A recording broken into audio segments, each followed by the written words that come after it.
The Rewind Sports 60.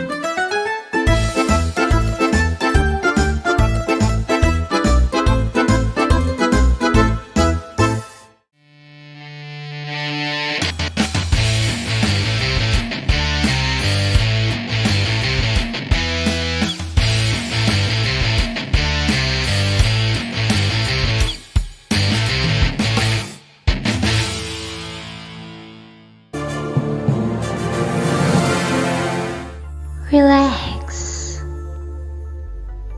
reset, rejuvenate. Go to our link right now to restart your life. TheRewindSports60.com. What are you waiting for? Hope to see you soon. The Rewind Sports 60.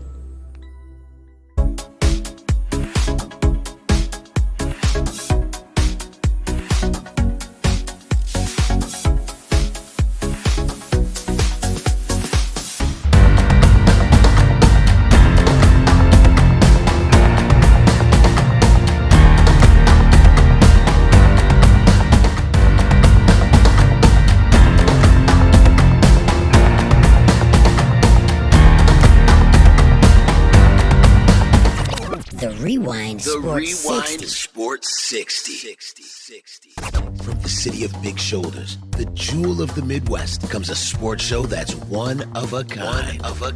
From iconic players to iconic stadiums to iconic teams, this is my kind of town. Chicago! And the Rewind Sports 60 is my kind of show. From Air Jordan to sweetness to Papa Bear Hallis, this city works hard, but plays even harder. Danny Carlino and Jerry Riles bring you the Rewind Sports 60. Live. The Rewind Sports 60 starts now.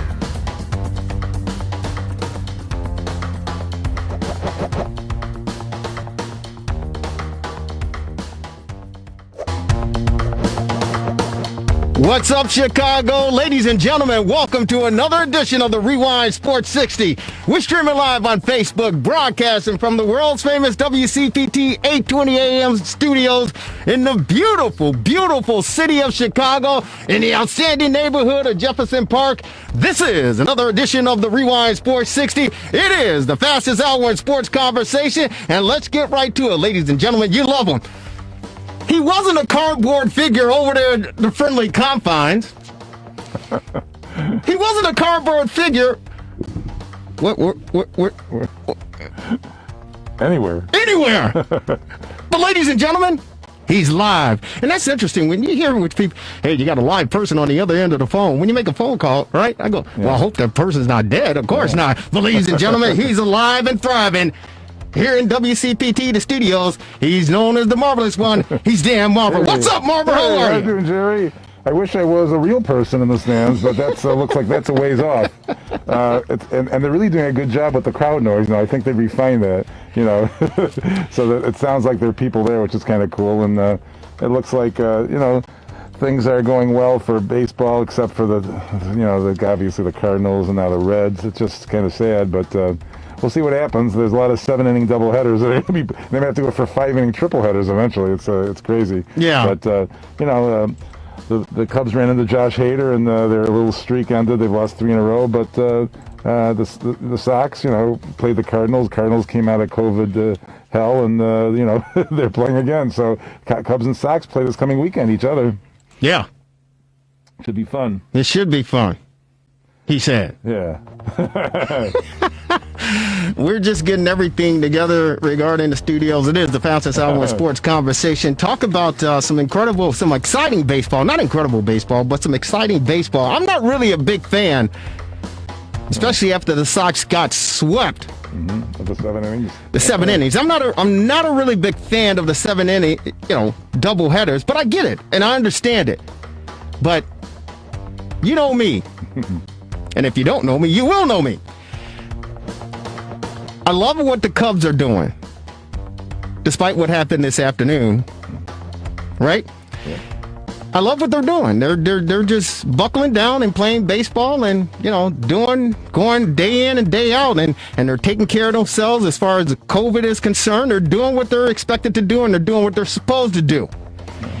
But over on the south side, and and everyone who knows me have been following the Rewind Sports 60 over the past few years, and particularly and especially since Ricky Renteria went from the north side to the south side, I haven't been a really big fan of his. I have not really been a big fan of Ricky Renteria. And I got to tell you, would you agree with me, Marvelous One, that the White Sox have probably one of the best offensive juggernaut in a team over on the south side with all the bats that they have from top to bottom? Well, they showed it today. They got 4 homers in a row, so that's pretty good. Speaking of which, 4 homers in a row. Do we have that soundbite? Paul Javari is filling in for Devin Tingle, our producer. Paul, do you have that soundbite of the? Can you play that for us, NBC Sports Chicago? Maybe. You got it? You got it right in front of you. Where is it? 0816, right on your array. Oh, man. Well, we'll talk about Moncada, Grandal, Abreu, and Jimenez. Yeah. Where is it? Where is it? Paul! Right in front of you on your array. Should be 0816, Sox hit 4 homers. I don't even see it, man. Well, we summarized it. Yeah, we did summarize it, but it was Jason Benetti and Steve Stone on the call. Back to back to back to back jacks, man. I mean, they were jacking it. Where is it, Paul? Yeah, and the exit velocities were 105, 108. Way over here. 112 and 101. All of them were over 100 exit velocities. Yeah. Way back right field. Look out. Goose. It's a 3-run shot. You could take it to the bank. He was going to get a fastball after spiking 2 balls in the dirt. Neither did Yaz. Another absolute blitzkrieg. Boom! 5-0 Sox. Let's go grooving on a Sunday afternoon. A couple were. He's certainly that.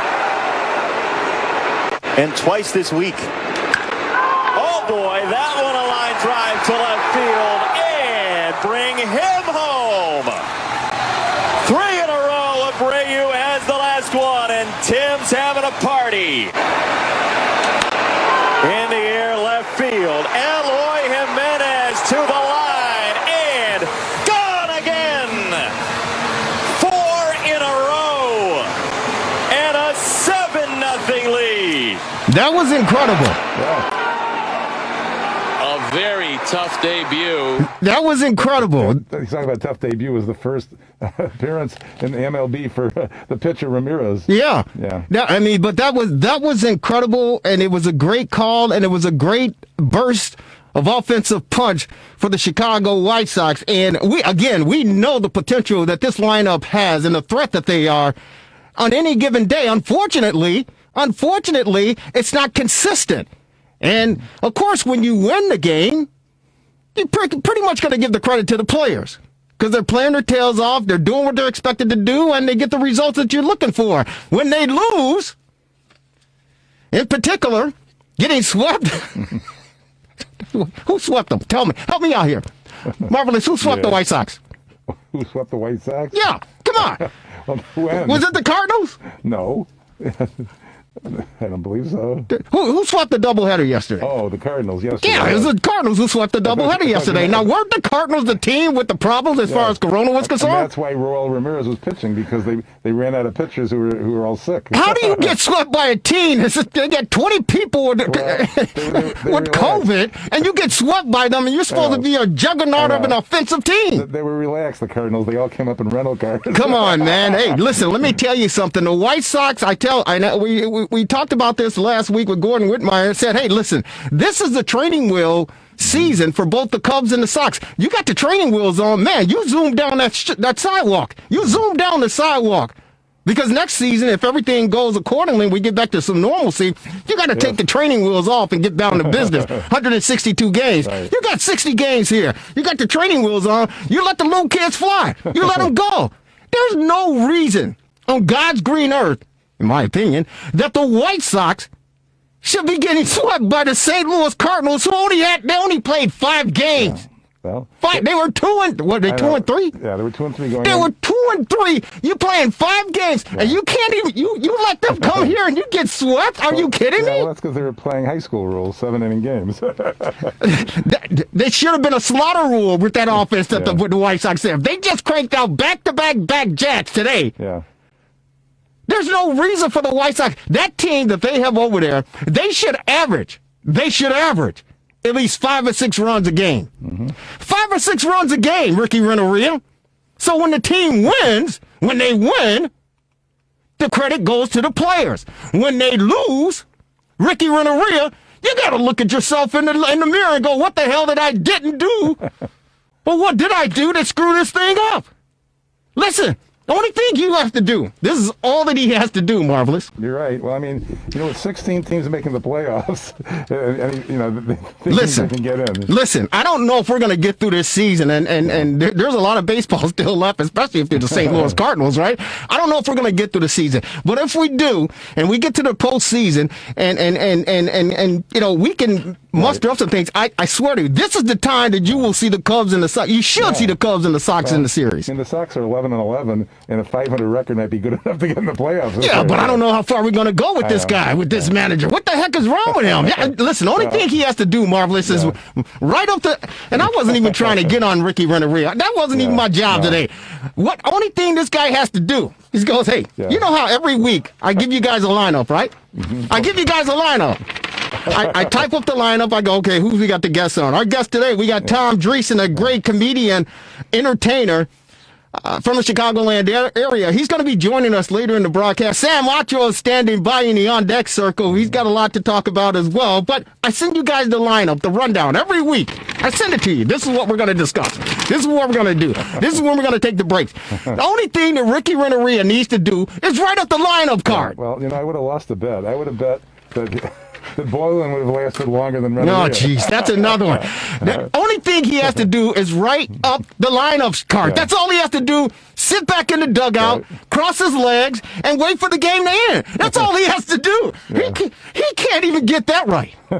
He can't. Only thing, and listen, if the guys aren't hitting, if they're not hitting, i.e. in a doubleheader yesterday, only thing he has to do is go, hey, wait a minute, guys, it's the 5th inning. We're only playing 7 innings here. What I need you to do is just do what you're paid to do, swing the bat, knock the ball out of the ballpark, and we can go home. Well, occasionally he has to make some pitching moves, too. Listen, I know pitching and defense wins championship. Right now, we're not trying for a championship. We're just trying to win a freaking game, and we're trying to split a doubleheader if we can't sweep the doubleheader. So if I got the firepower of what this guy has, I know that there have been injuries. I know that TA has been out. I know that these guys are laboring. I know Leury Garcia is out with the ligament in his thumb or whatever. I get all of that. But let me tell you something. You got those bats in there. This kid, Luis Robert, you got these kids. Dude, just tell them, hey, listen, only thing I need for you to do is get 1 hit today. 1 hit. I think they're going to be okay. They got the Tigers and the Cubs and the Pirates and the Royals. Hey, you're not listening to me. Okay. You're not listening to me. It doesn't matter who they play. Listen, it doesn't matter who they play. You're right. It matters who's in the dugout and what he's doing. And I think Ricky Renteria overthinks. I think he's overthinking situations. He wants to make himself feel viable. He wants to make himself feel like he is needed, that he's worthwhile, and that he knows what he's doing. And I'm not taking anything away from Ricky Renteria, but I still haven't, the jury's still out for me as far as his managerial skills and what he's capable of doing on the major league level. And I'm afraid in this shortened season, in my opinion, the Sox, offensively, they can stand toe-to-toe with anybody. They should be able to stand toe-to-toe to anybody. And if your pitching is not up to snuff, if it's not up to snuff, I'm telling you, this team is equipped to score at least 5 to 6 runs a game, in my opinion. He said. You're right. What do you think, Marvelous? I mean, obviously, they have probably the most potent offensive lineup of any team right now. I mean, and so much youth.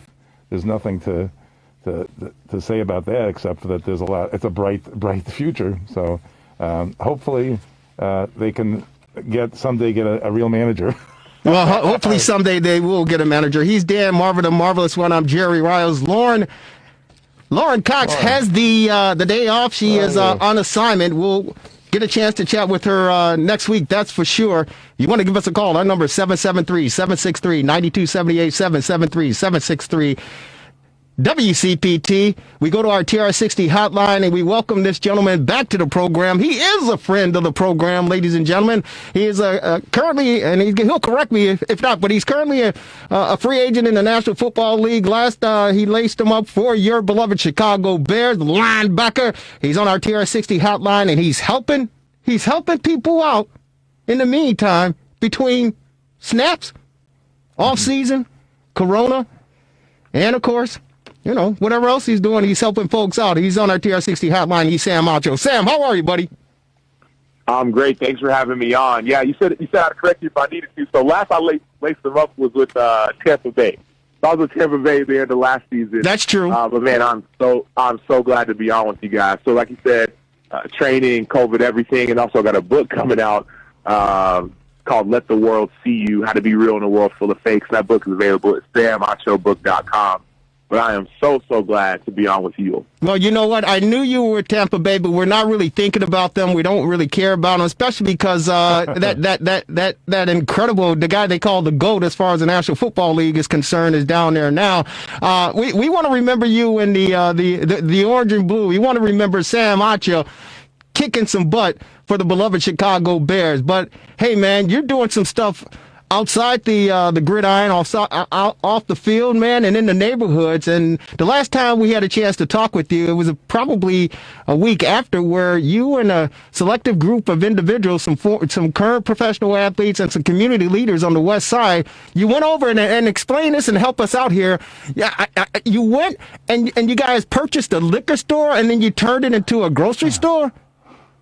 Yeah, so you're right, 100% right. So last we talked, me and a lot of the pro athletes on the different Chicago teams, so guys like Jonathan Taves, Mr. Trubisky, Malcolm Subban, Jason Hayward, Jason Kidness, Ryan Arcidiacono, and so on and so forth, got together to purchase a liquor store in what was called a food desert on the west side of Chicago, right? 2 grocery stores, 17 liquor stores in a half-mile radius, food desert.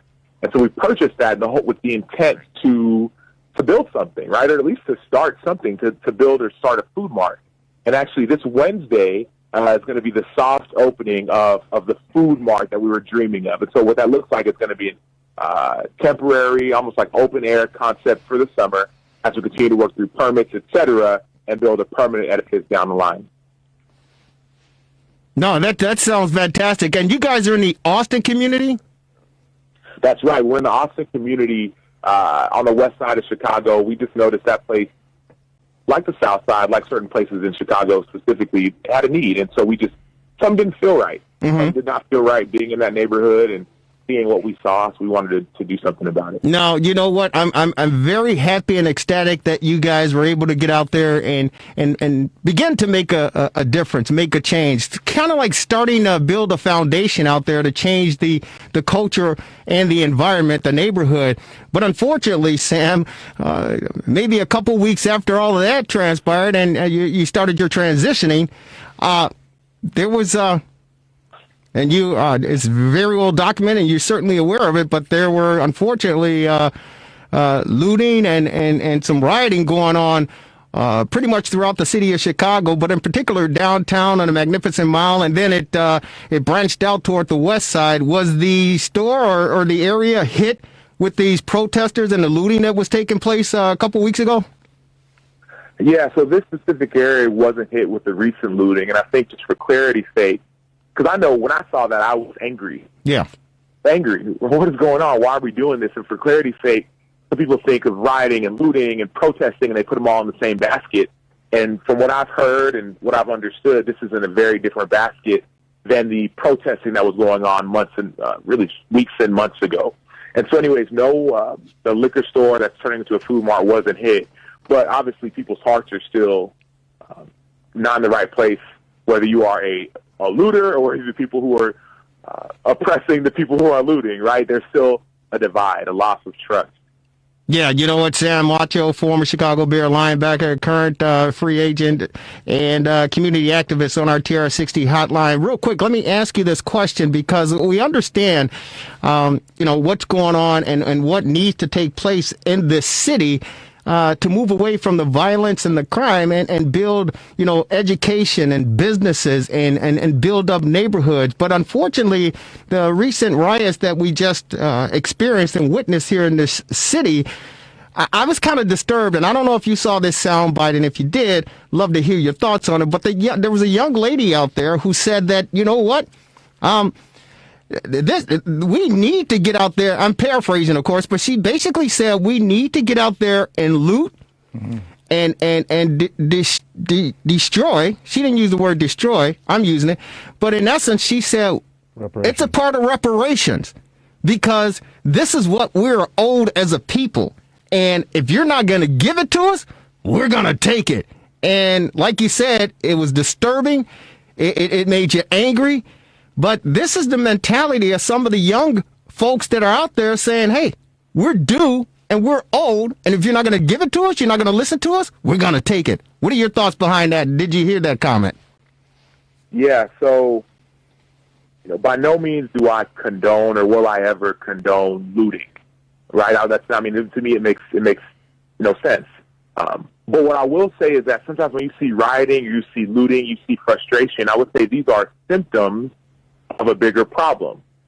A prime example, I talk about this in my book, right? Let the World See You. I have this deal called the exercise-induced allergy. What happened when I would play is after exercising so much or getting my blood level so high or whatever, all of a sudden I'd start itching, almost breaking out into hives. These were symptoms of a problem going on inside of me. My body was saying, hey, slow down. There's too much going on. Get some water, get some rest, right? And so the symptoms of that allergy, of that exercise, was this hive, right? This itching, these bumps.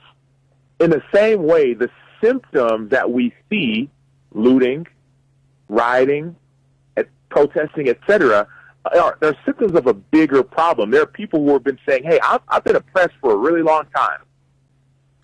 You say get education, get schools, get food. I've been trying to, and I've been getting denied over and over and over again.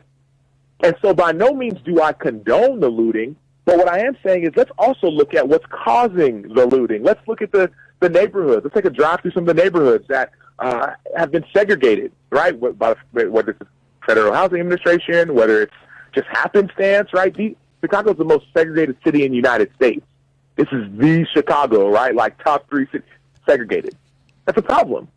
And so we cannot continue ignoring problems and think there's not going to be any kind of people who are upset or frustrated, right? These people are upset. They're frustrated. Now, as I said from the very beginning, I was angry seeing some of this, the looting going on. People, why? This is not the answer. But at the same time, we also must look at what are the root causes of these symptomatic, responses to the state of our city. Hey, Sam, this is Dan in the studio here.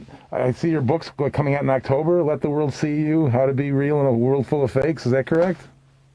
Yeah, so it's available for pre-order now. You can go to samachobooks.com. And the title of the book, like you said, is Let the World See You.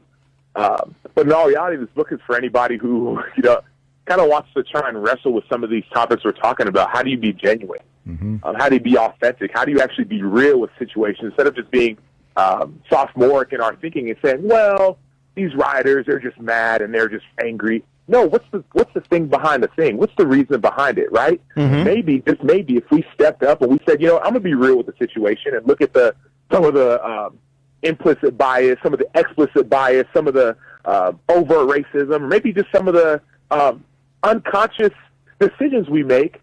Maybe there's a better answer if I can be real with me, not just ignore what's going on in my heart. So this book is for anybody who, has been in their shell, maybe been hiding a little bit, and wants to know the joy that you get from being real with you and being real with others. Yeah, I was going to mention, you were also involved with this infectious disease emergency response. The NFL is supposed to start in 4 weeks. What do you think is going to happen? The teams don't seem to really have a plan in place in most cases, correct?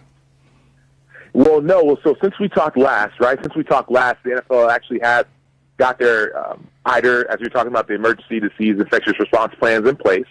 And so from the looks of it, the season's going to start on time. So that's not the question. The real question is what happens if there's an outbreak, right? So, like, season's hoping to start on time. What happens if, like you look with the St. Louis Cardinals in baseball, and it's 7 out of the 20 guys get sick, almost half the team? What happens if you see what happened in college football? Many players are getting sick. So I think that's the real issue is, yes, season's going to start on time, but will there be a pause or a break in the season? And that's a great question. Sam Acho, a former Chicago Bear, a community activist on our TRS60 hotline. Sam, that's the interesting thing about it, because last week around this time, it was speculation that the Big Ten, and of course the Pac-12, they were looking to cancel the fall sports, the fall season. Of course, obviously, football, and then, within the next day or two, it became official. Now, 7 days later, you got parents from Ohio State. You got parents from Iowa. I think you even got some parents from Northwestern who are petitioning, the commission and the Big Ten and saying, hey, you know what? We weren't included in this. No one asked our opinions about what we believe and what we thought regarding the season. And we think we need a voice. Justin Fields for the Ohio State Buckeyes, the quarterback, he has gotten 115,000 signatures on a petition to say, hey, wait a minute, we want to play.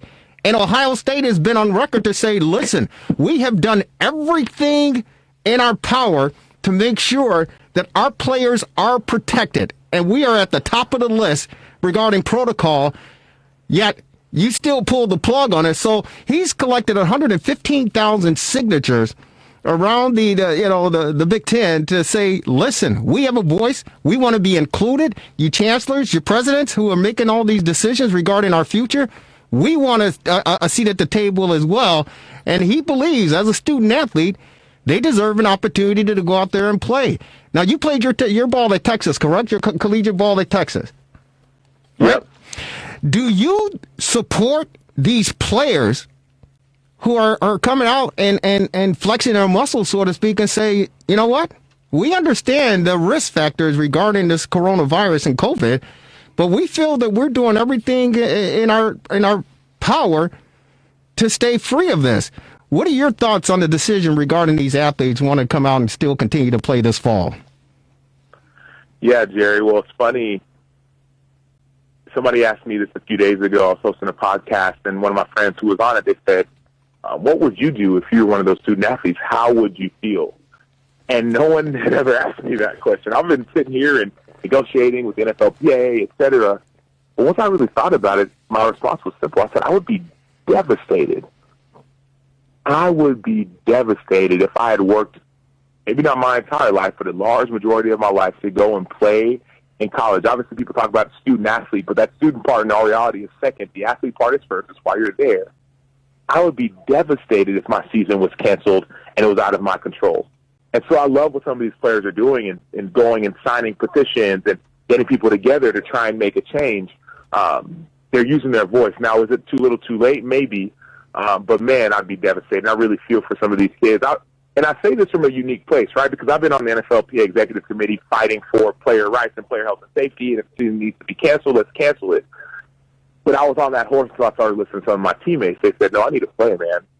I need to play. Without this, I don't know what I have. And that's kind of what goes back to just as issues of identity, right? Who are we as people? Like, who are we as individuals, whether you're an athlete, whether you're a radio host, whether you're a dad, whether you're a mom, like whoever's listening, like, who are you really, right? And that's what my book is all about, right? Like, getting to the core of who you are. You know, it's interesting that you say that. Brandon Marshall, the fabulous wide receiver who played with the Bears and went out east, he was on a program, I think yesterday or sometime this weekend, and he was addressing pretty much the same topic as far as student athletes and the opportunity to continue to play this fall, or, you know, wait and see next spring what happens. And, you know, he said that when he was in college that, you know, his family didn't have a lot. I believe his mother was struggling. I believe he had a 16-year-old sister that was pregnant. His brother was, you know, trying to make a way, and he was like, you know what? Football is my out. Like you said, football is my out. It's my opportunity. And he said that he put his heart and soul into the sport, and it's changed his life and changed his family life for generations. But it's because when he was in college, he's like, I'm going to do any and everything in my power to succeed and make it to the next level, because it's not about me just going out there and playing football. It's about me making a big difference, not only in his family, but he also said he started businesses and hired over like 43, 45 people in the businesses that he started to help change their lives as well. And so, these athletes, we look at it from an entertainment perspective and say, you know what? Yeah, you shouldn't be out there playing. Maybe you should go out and wait. But for many of these guys, it's the difference between night and day, and in some cases, living and dying. And so it's a very, very fine line, brother. It's a very, very fine line. And I think if I were in that situation, I dedicated my life to get to this particular point. I think I want to play as well. But science is science, man. And this one is a very, very tricky one. It's a very difficult one. But I do side with the players and understand what the players are doing when they want to continue to play, because it could jeopardize their future, especially if you're a senior. Right, and that's the tough part, Jerry, because I'd ask you the same question. You answered it a little bit, but what would you do? Let's say take your position, let's say as a parent, right? And your son's getting ready to be a first-round pick, second-round pick, finally getting the starting lineup, and all of a sudden everyone else is playing, but your division got canceled. Like, how would you feel? I'm really interested. What would you say? So I'll tell you a secret real quick, man. I went to the Ohio State University, and I was actually a part of the spring team. This is many, many moves ago. My son actually was a Buckeye as well, and he was going out for the team, and he tore his ACL, which was devastating for us. It literally was devastating for us. But to answer your question, if I were in that situation as a player and or a parent, I certainly will evaluate the situation as much as I possibly could and get all the answers that I possibly could. And depending on the skill set as far as my ability or my son's ability, I would make a very, very tough decision. But I'd say what's more important for me in the next 20, 25, 30 years. If I make it to the league, life expectancy is 2.5 to 3.5 years. And there's no guarantee, as you well know, because there are a lot of talented people around the country who are trying to get to this less than 1% as far as this league is concerned. My daughter was a great gymnast here in the Chicagoland area, regional. She went, nationals, and Baylor was interested in her, but they weren't willing to give us the type of money that we were looking for, in a nutshell. And so we had to decide, is gymnastics going to be something that you are going to thrive at, or do you want to start to focus on your education? And we took the route of education. She's now a junior at the University of Illinois in Champaign-Urbana, studying engineering. So I would look long-term and a more, what am I looking for? Long-term and a more stable outlook, as opposed to, chasing that dream, so to speak, unless I was a top-tier player. If I'm a top-tier player, hey, man, I'm going to be a free agent, knock on some doors and say, hey, man, give me a chance. Jerry and Sammy, that's the thing. There's a lot of money involved, and then there's the question about eligibility too now. If they end up not playing and you're a senior, are you done? Well, they'll give them the eligibility. Yeah. They already said back in March that a lot of the players who were these baseball players who were supposed to play in the spring, they get the opportunity to come back. And I think some of the basketball programs as well say you get to come back and you get that year of eligibility. But I'm wondering, the NCAA basketball, I'm not sure that they gave him an extra year. Yeah, I think they. I think they did. But Sam, that in a nutshell, that's what I would do. That's what I would do if I were in that situation. Because we're approaching 200,000 deaths in this country regarding the coronavirus, and you just don't want to run the risk, man. And that's the way that I look at it. I can't put wealth ahead of health. I can't personally do it. But this is and I hear where you're coming from, Jerry. But you talk about that long-term, 20, 30 years down the line. For a lot of these athletes, especially the ones who, as we mentioned, are already at Ohio State, which usually has the last couple of years 10-plus players drafted, right out of 20-something people in a seniors in a graduating class, my next 20, 30 years may be determined by what happens this year. That's true. Right, so I'm going on my 10th year in the NFL. What happened my junior year, my senior year, determined, yes, the average is 3.5. I'm not looking at that 3.5 or 3.1. I'm looking at, no, I'm different. Right, this is Texas, this is Ohio State, this is what I'm different. And I have been. And so imagine these athletes, right? Imagine how frustrated or angry. Like, that's what really changed my heart. Because like I said, initially I said, no, everything should be canceled. But then you just go and listen to some of the student athletes, some of the current athletes, the pro athletes, and you realize, oh, no, this is a lot of their futures, right? And that's why I encourage a lot of I was on the phone with a strength coach at Indiana who coaches basketball just now and kind of share my book with them, right? The SamAchoBook.com, the idea of, hey, we need to understand what we are behind the athlete, underneath the athlete. Because, yes, it doesn't mean that we're not going to make the hard decisions of playing or not playing, but it also gives us the freedom to go harder in both, right? Mm-hmm. Maybe you don't have to choose either gymnastics or academics. Maybe there's a way to do both. And I think you made the right decision with your daughter. I really do, right? But I think for a lot of athletes, it's a harder decision that a lot of us give them credit for. No, you're right, man, and we can continue to talk about this, and we want to continue to talk about this with you, Sam Acho. But I got to think about this. Think about this before we let you go. What if you're an Olympic athlete? What if you're an Olympic athlete and you've reached your peak? This past summer was your turn, your time to shine. And if they're already talking about canceling, they pushed it back to 2021. Now they're already talking about canceling and just forgetting about it. What if you're an Olympic athlete and you've trained 4 years, 6 years, whatever, and now this thing has stepped in front and told you can't do it? That's what we're talking about here, man. It's interesting. It's interesting. I don't enjoy cutting you off, but as you're talking, I'm thinking, man, I got a friend who's an Olympic athlete. One of my really good friends, she runs track for the U.S. Olympic team, and my thought was that she would have been devastated, right? Mm-hmm. Man, we're going to move back a year. What's going to happen? But by God's grace, it was moved back a year, and for her, this is just another hurdle, right? If you have the discipline, the wherewithal, the mindset, the heart to train 4 years, just give me one more year, right? Don't cancel me. Don't cancel my seat. But just give me one more year, right? Just give me an opportunity. And so I think for a lot of these student athletes and the athletes we're talking about right now, all we are asking for is an opportunity, right? That's it. So I don't care if you push me back. I don't care if you give me another eligibility. Just let me play. And if you're not going to let me play, give me an opportunity. A lot of people you see now, they're opting out and they're actually training to get ready for the NFL, right? It's about that opportunity. So I think COVID is just a hurdle for a lot of people, right? Now, obviously, don't take it lightly. It's, like I said, approaching 200,000 deaths, and a lot of people's families are affected. But for the Olympic athlete, in their mind, this is another hurdle, right? This is life. This is going to be hard, just like everything else. But this is a hurdle, and I have to not only approach it, but attack it.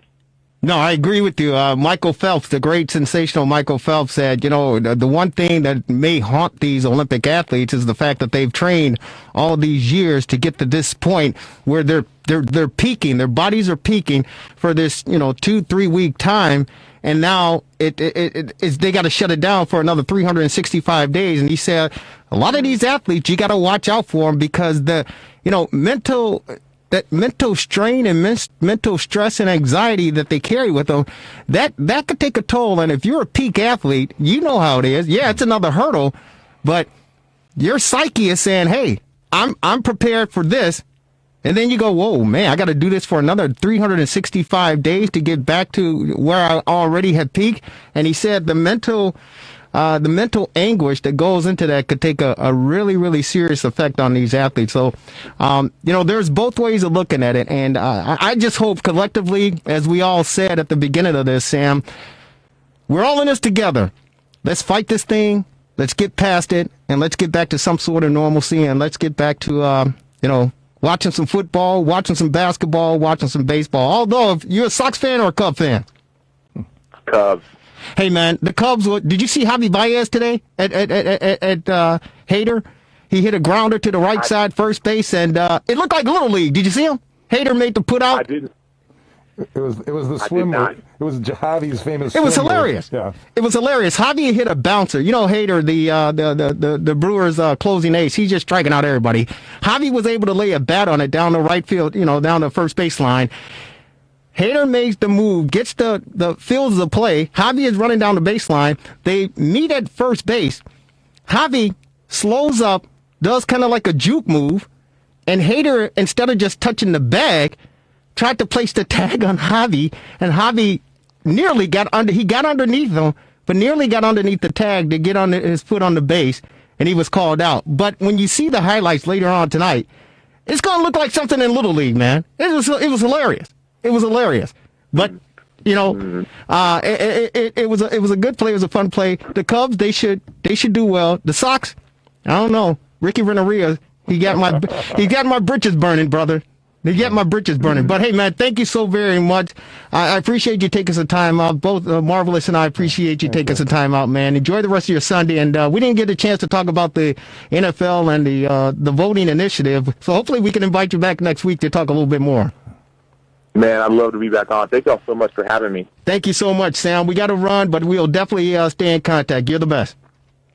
Awesome. Thanks. Thanks, guys. Sam. Sounds good. Sam Acho on our TRS60 hotline. It's the fastest hour in sports conversation. I didn't know we were going to get this long regarding Sam Acho because we got another guest on tap here. But you saw the play, right? Yeah, I mean, he's so famous for that swim move at second, and he's had some others where he's like in the baseline, where in a rundown where he's juking and everything else. So Javi's pretty famous for those wild moves where he tries to avoid a tag. Yeah, it was just funny to see. It was refreshing to see, and of course, Javi was involved, and you're like, wow. So if you're watching a marquee sports network tonight, and you're watching the highlights or any of the highlights locally, whether it's 2, 5, 7, 9, and 32.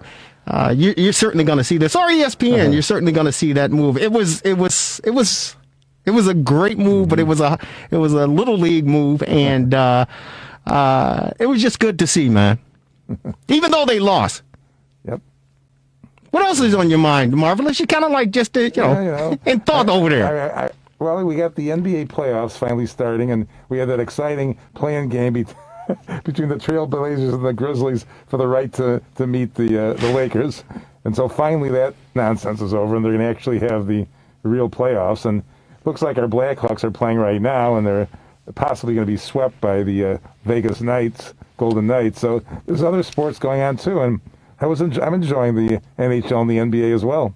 No, it's there's a lot of sports going on. We do want to say happy anniversary to the Negro League. 100th anniversary to the Negro League.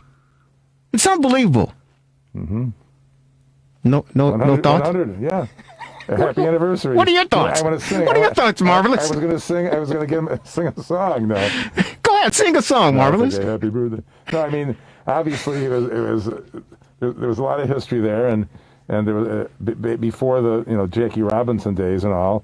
There were a lot of the players that were very good players that never had a chance to play in the National American League, and that's a shame. But they actually there was a place for them to play, thank goodness. And finally, Jackie Robinson broke the barrier, and the rest is history. No, the rest is history. And the interesting thing about it is the Negro League, and you all know, is documented. They play both at Wrigley and at the old Comiskey Park. And even when the Cubs were struggling for attendance, and the White Sox were kind of like teeter-tottering on attendance, I think the Sox were actually doing better regarding attendance compared to what the Cubs were. But when the Negro Leaguers came into town, especially the Comiskey, they were able to play their games over there, and they were drawing 50 to 60,000 fans over at the old Comiskey ballpark. Wow. And predominantly African-American spectators, African-American fans. Which it's unbelievable when you think about the times, Marvelous. Absolutely. I mean, there were some such great players that, like Cool Papa Bell and the others, Leon Day. There's Satchel Paige. Yeah, right. No, I mean, it's Josh Gibson, Monty Irvin. Yes. And of course, we understand, Ernie Banks was one of the first African Americans to play over on the north side for the Cubs. Minnie Minoso over on the south side for the White Sox. Larry Doby after Jackie Robinson, made his debut with the Brooklyn Dodgers. But other players, Lou Johnson in 1955, Sam Jones in 46-48, Luis Marquez 45-48, Willie Smith 58-59, George Altman, Gene Baker, Ernie Banks, Mike Gonzalez, Monte Irvin, just some of the Negro League players who had an opportunity to play in the major leagues for the Cubs and/or / White Sox. And as far as the founder is concerned, it was Rube Foster. He's the father of black baseball, founded and managed the Chicago American Giants. We still wear the hat now. Paul Shivari, who's filling in for Devin Tingle, has a hat. I had a hat, and I somebody snagged it. This was years ago, but the Chicago American Giants, that was a great hat. He organized the Negro National League in the 1920 and served as president and treasurer. The league began with 8 teams, Marvelous, including Rube's Giants, elected to the Baseball Hall of Fame in 1981. So this Rube Foster is just as important, if not more important, and some people may want to throw a brick at me or whatever, but think about this. Papa Bear Hallis started the National Football League, right? Yeah, sure. Yeah, I mean, think about this. This guy started the Negro League, and it's arguably the talent in the Negro League was better than the talent in the major leagues. Yeah. But unfortunately, as time would have it, blacks we weren't allowed to play with the white ball players. What's so funny over I'm there? just saying. I'm reading about the attendance. They drew 200,000 spectators during the 21 season. The Chicago American Giants. They drew big fans. I mean, that's a lot of people in those days. No, Marvelous. Yeah, it's a lot of people in any day, but especially during that time when you talk about 65,000 fans, baseball fans crammed into a stadium to watch some of the elite ball players in the world. Get together and play, that says a lot. That says a lot. And it's unfortunate that it took Jackie Robinson and Branch Rickey, to break the color barrier, so to speak. Yeah, it was so difficult, too. If you read about that year, I mean, he was still unable to dine with the other players and all that. So it was very difficult even for him to make that breakthrough. Well, you know what? It's interesting because we were hoping to get Fergie Jenkins on to talk a little bit about him, but we just didn't have enough time to reach out and get him on. But he certainly has some stories that he could share.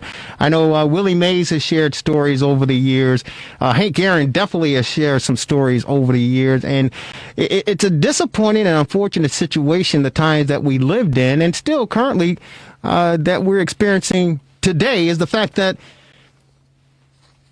we weren't, and I don't want to get into a political rant or anything, and it might lead to that, but I get kind of sick and tired of hearing people of non-color or white people say they're tired of hearing about Black Lives Matter. They're tired of hearing about it. Well, when you talk about these African-American ball players who were clearly equal, if not better, than many of their white peers playing at the level, that they had to stay in separate. If you've seen the Jackie Robinson story, you've seen what he went through, a glimpse of what he experienced, but couldn't stay at the same hotel, couldn't eat at the same restaurant, didn't get the same type of living quarters or any of that. And insults from the fans. Insults from the N-word. Yeah. The N-word. And what they endured to bring this sport and sports to the level of excitement, enjoyment, and entertainment that we experience today, it's mind-boggling. Mm-hmm. It's mind-boggling, and unfortunately, that was the mentality, and somewhat still the mentality today, that there's one race that's more superior in their minds than any other race, and they don't want to have equality or justice. And so we bring up the conversation regarding Sam Acho and the young lady saying reparations.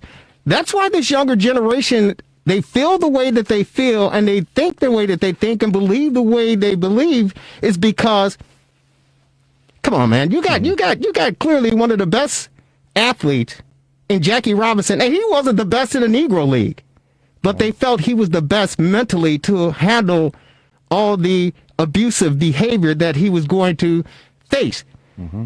And he had to go through all of that just to say that I can play? Just to say that I can play? Well, there were a lot of innovations. I mean, the Negro League had the first night game in 1930, the Kansas City Monarchs, and what they had to go through to get that done is an interesting story too. They had to bring in light towers mounted on trucks. Believe me, I mean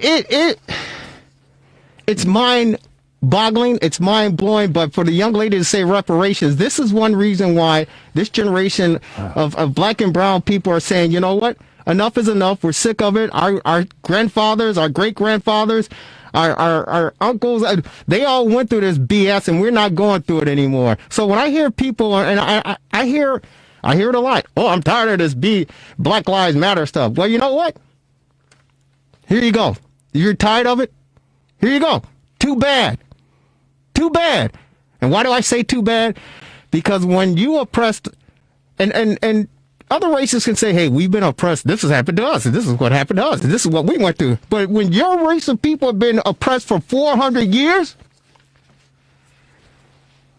and it's never been a level playing field, I understand why the young folks are saying enough is enough. And if you can't take Black Lives Matter, man, it's too bad. And let me set one record straight too, since I'm on my soapbox.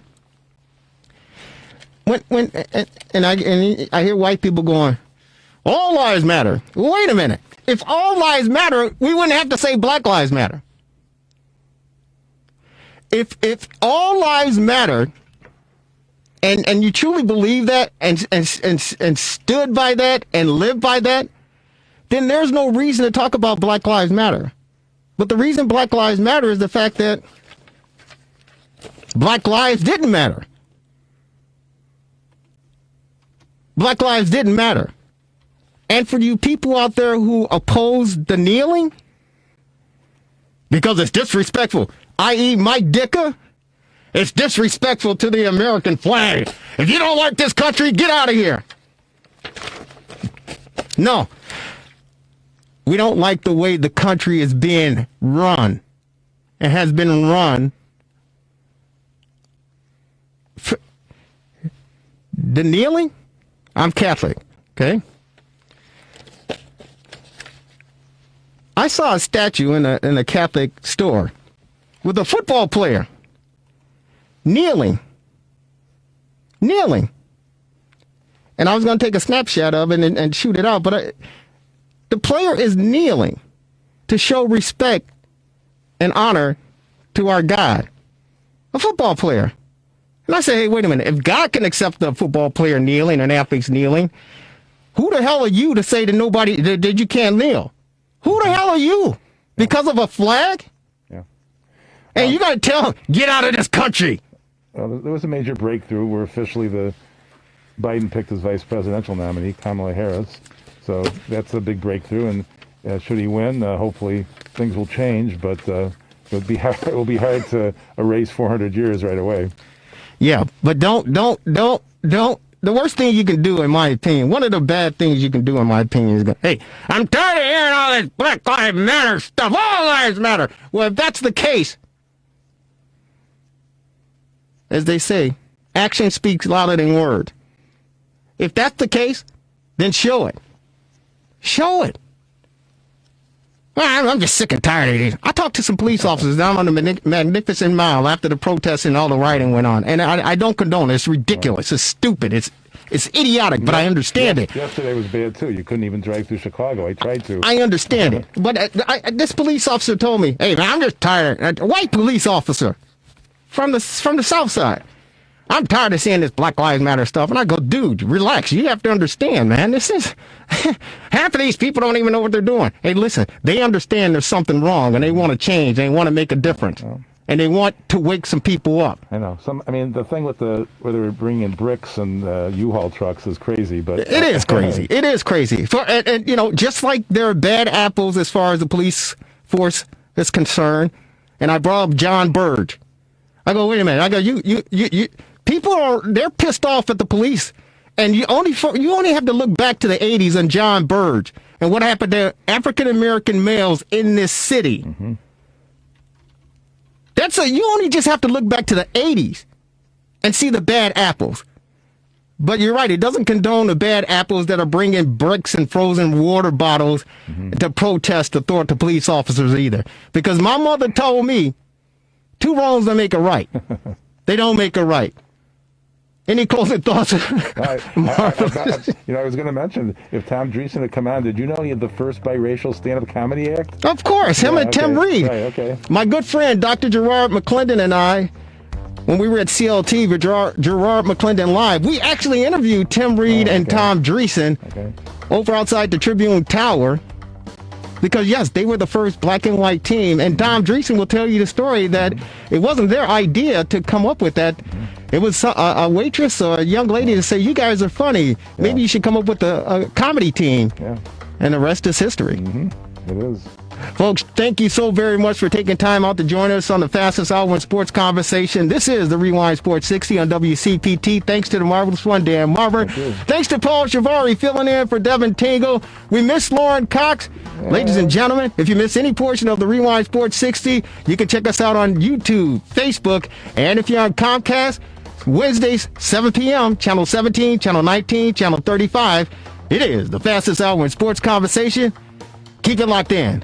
You've got the Rewind. Enjoy the rest of your Sunday. Enjoy your week, and we'll see you next week. Take care, everybody.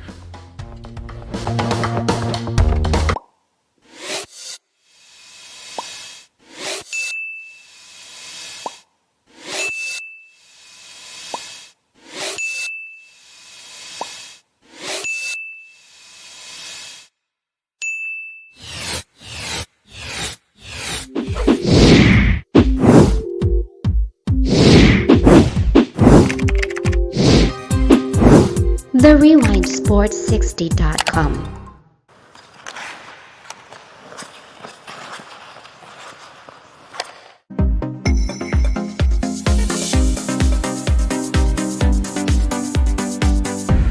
The RewindSports60.com.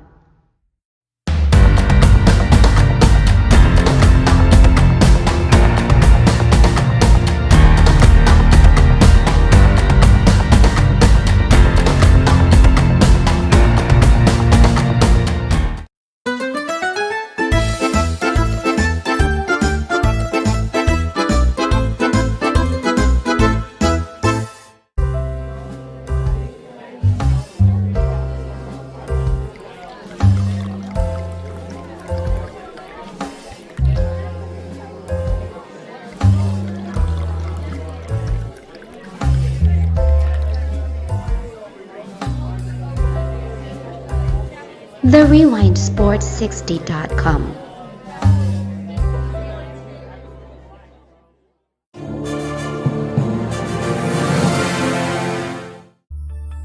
Relax. Reset. Rejuvenate. Go to a link right now to restart your life. The RewindSports60.com. What are you waiting for? Hope to see you soon. The Rewind Sports 60.